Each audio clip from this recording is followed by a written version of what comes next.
नमस्कार दोस्तों, हमारे YouTube चैनल में आपका स्वागत है। तो दोस्तों, आज की वीडियो बहुत ही खास होने वाली है।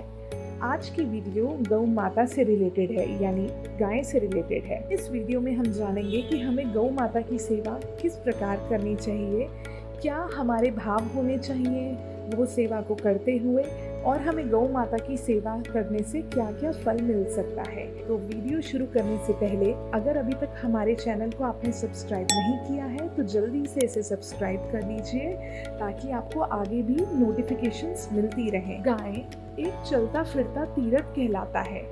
इनके शरीर के हर अंग में कहीं न कहीं किसी न किसी देवी देवता का वास है। ऐसा माना जाता है कि इनके अंदर 33 कोटि देवी देवताओं का वास है।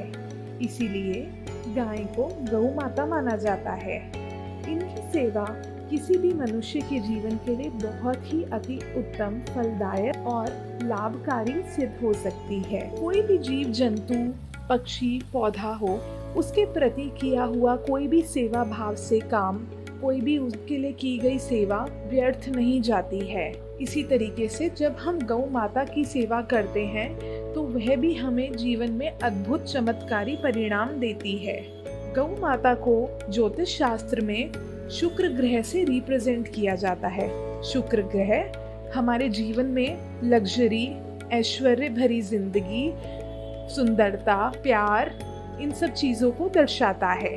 इसलिए आप समझ ही सकते हैं कि गौ माता का क्या महत्व, क्या महिमा है। एक संवाद में श्री कृष्ण ने अपने पिताजी से यहाँ तक कहा, चारों धाम की गई तीर्थ यात्रा, सालों तक की गई तपस्या, पृथ्वी की परिक्रमा करना, दान पुण्य करना, दीक्षा लेना, ये सबसे भी बढ़कर अगर कोई गाय को रोज चारा खिला दे, गौ ग्रास खिला दे, गौ सेवा करे, तो वह उन सब तीर्थों का, सब तपस्याओं के फल के बराबर फल देती है। आप इसी बात से गाय की महिमा को समझ गए होंगे। चाहे हमारे नवग्रह हमें परेशान करें, कोई भी परेशानी बड़ी से बड़ी हमारे जीवन में आ रही हो, हम उसको ठीक करने के लिए गौ की सेवा कर सकते हैं। लेकिन हमें कोई भी सेवा इस स्वार्थ से नहीं करनी चाहिए कि मेरे रुके हुए काम बन जाएं या मेरे ऊपर से परेशानी टल जाए।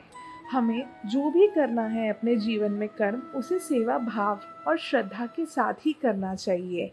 और आप देखेंगे कि कैसे हमारे जीवन के कष्ट कट जाते हैं, पता भी नहीं चलता है। गाय जहाँ पर चलती है, यानी कि गौ खुर, उसका तिलक यदि कोई किसी काम पर जाने से पहले लगाता है तो उसका वो काम निर्विघ्न पूरा हो जाता है। दोस्तों, गाय को जब भी आप चारा दें, आप उसे हरी सब्जी, पालक, छिलके जो हमारी सब्जियों के हम उतारते हैं वो दे सकते हैं, लेकिन आप ध्यान रखें कि उन्हें मिर्ची, खट्टे पकवान, ये सब चीजें ना दें। साथ ही जब आप उन्हें चारा डालते हैं तो ये भी ध्यान दें कि पॉलिथीन में ना दें, क्योंकि पॉलिथीन जो कि प्लास्टिक है उनको नुकसान पहुंचा सकती है। इन छोटी छोटी बातों का ध्यान रखकर यदि आप गौ सेवा करेंगे तो आप देखेंगे कि कैसे आपके जीवन में बड़े बड़े बदलाव आते हैं। जहां हमारे हिंदुओं के व्रत त्योहारों में एक बछवारस यानी वत्स द्वादशी का व्रत भी गाय या बछड़े से जुड़ा हुआ ही है। भाद्रपद की कृष्ण पक्ष की द्वादशी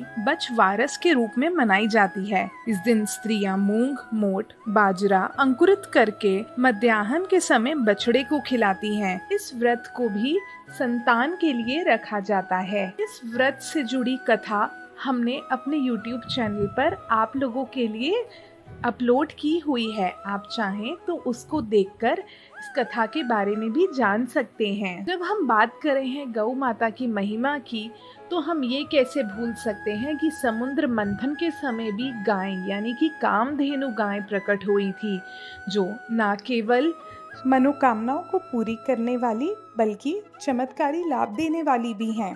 तो दोस्तों, इस वीडियो में हमने देखा कि कैसे छोटे छोटे प्रयास करके, गौ माता की नित्य प्रतिदिन सेवा करके हम अपने जीवन में बड़े बड़े बदलाव ला सकते हैं। अगर आपको हमारा ये प्रयास अच्छा लगा हो तो हमारी वीडियो को ज़रूर लाइक कीजिए और साथ ही चैनल को भी सब्सक्राइब कीजिए। धन्यवाद।